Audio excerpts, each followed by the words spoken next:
Herkese merhaba arkadaşlar, kanalımıza hoş geldiniz. Taşacak bu deniz konusu izleyicileri ekrana kilitledi.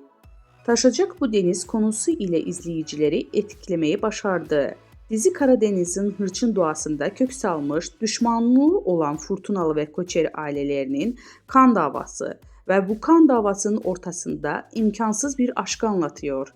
Nesillerdir süren bu husumetin ortasında ailelerin çocukları olan Adil Koçeri ve Esma Fırtuna'nın geçmişte yarım kalmış tutkulu sevdası yeniden canlanıyor.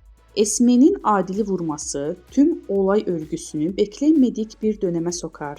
Tam bu anda büyük sırrı çözmek için Trabzon'dan gelen Yunan doktoru Eleni, Adil'in yaşamını kurtarması iki düşman ailenin yazısını kökten değiştirir.